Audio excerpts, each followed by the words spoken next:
बात में कह रहा हूं परीक्षाएं, एग्जाम्स। इसलिए आप देखोगे कि एकदम से यदि कोई क्लास चेंज होती है, क्लास बैरियर को अगर एकदम से अगर कोई तोड़ता है तो वो होता है एग्जाम। पैसा भी नहीं तोड़ता। किसी के पास पैसा है तो पैसा बढ़ जाएगा, लेकिन उसका क्लास चेंज नहीं होगा। क्लास पूरी तरह से चेंज नहीं होता। पूरी तरह से क्लास अगर कोई चेंज करता है तो क्वालिफिकेशन बेस्ड एग्जाम, पूरी तरह से क्लास चेंज कर सकते हो।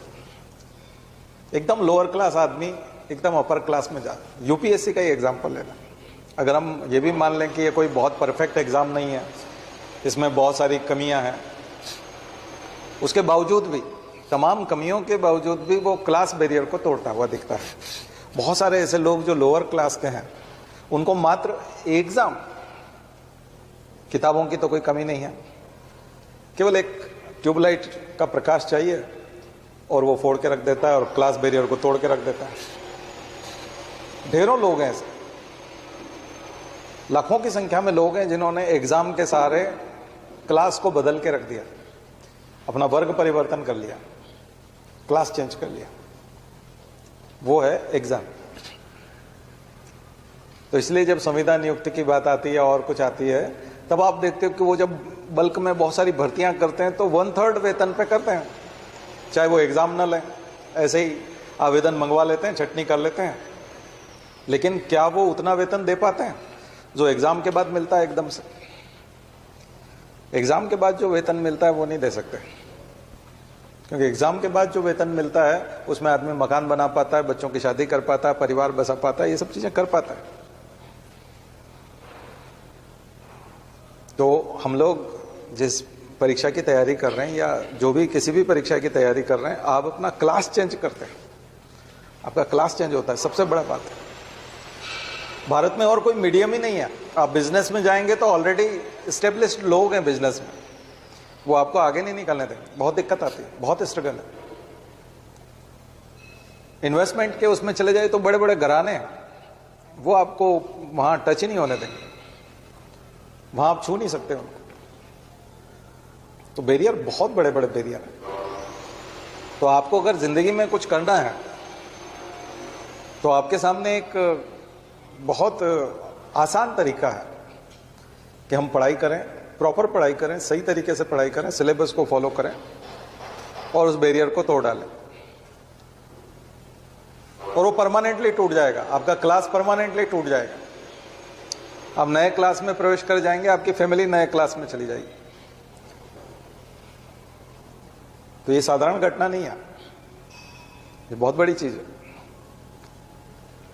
कंपटीशन को कई लोग सोचते हैं कि मेरी नौकरी लग जाएगी या मेरा सिलेक्शन हो जाएगा। यहां सिलेक्शन नहीं होता है, यहां वर्ग परिवर्तन होता है।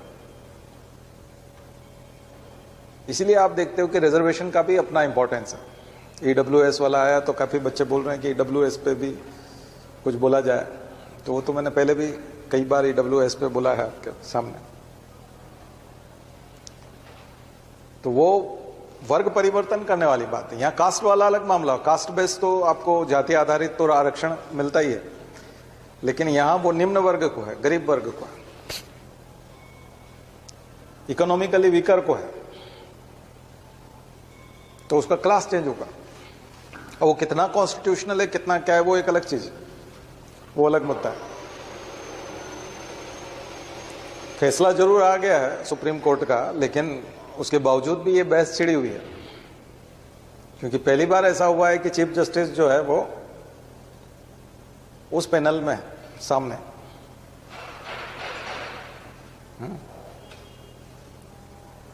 माइनॉरिटी में, मेजोरिटी के जो तीनों जज हैं उनके अगेंस्ट माइनॉरिटी में चीफ जस्टिस है। ऐसा पहले कभी नहीं हुआ,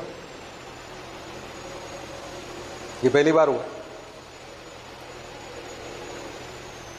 कि चीफ जस्टिस भी माइनॉरिटी में।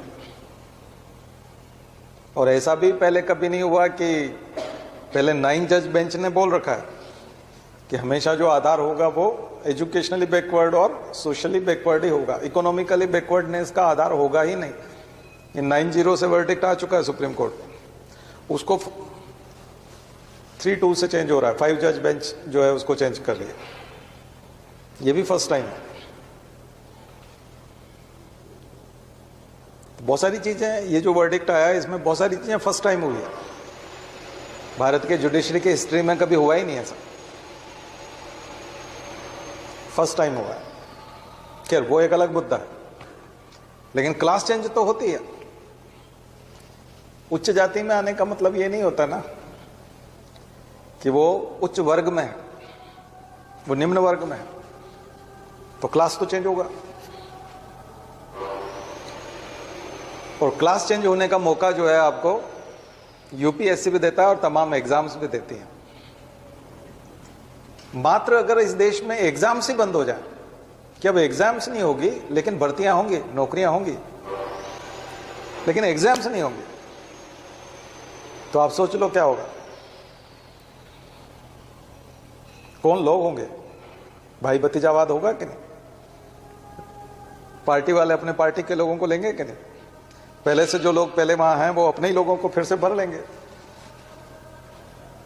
फिर रिक्रूटमेंट होंगे क्या? गड़बड़ हो जाएगी। हम इमेजिन करके देखें कि अगर एग्जाम ना हो तो क्या हो? पढ़ाई लिखाई का कोई मतलब रह जाएगा क्या? कुछ भी नहीं होगा। इसका मतलब एग्जाम्स जो है वो एक तरह से डेमोक्रेसी है। एग्जाम्स क्या है? एक तरह की डेमोक्रेसी, प्रजातंत्र है, और ये पूरी दुनिया में है एक जैसा।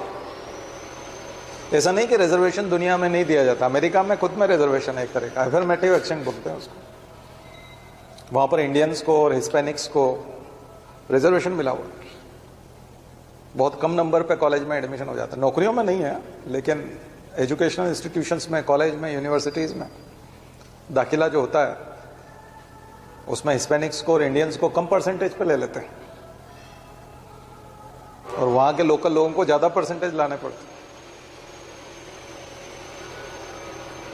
नौकरियों में तो इसलिए नहीं है क्योंकि एक आदमी के पास 3-3 ऑप्शन है नौकरी का, तो जरूरत ही नहीं है।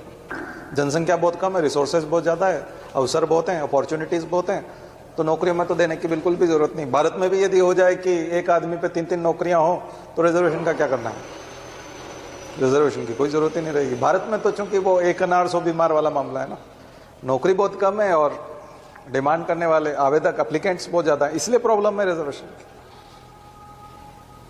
और इसीलिए रिजर्वेशन जरूरी भी हो जाता है नौकरियों में, क्योंकि फिर वो उसको तो कभी मिल ही नहीं पाएगा ना, एक वर्ग को तो कभी नहीं मिल पाएगा। अमेरिका में जरूरी इसलिए नहीं है, दूसरे देशों में जरूरी इसलिए नहीं है, एजुकेशन में उनको जरूरी है तो उन्होंने दिया हुआ है। तो दुनिया के तमाम देशों ने रिजर्वेशन दिया, सभी देशों ने दिया, लेकिन वो एजुकेशन में दिया, एजुकेशनल इंस्टीट्यूशंस में दिया,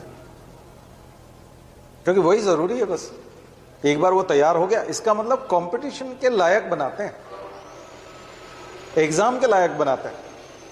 शिक्षा का मतलब है कि वो एग्जाम के लायक बन जाए, कंपटीशन करने के लायक बन जाए, योग्य हो जाए, क्वालिफाइड हो जाए। आ गया समझ? तो कुछ समझ में आया? उसके ऊपर सकारात्मक कैसे लिख पाओगे?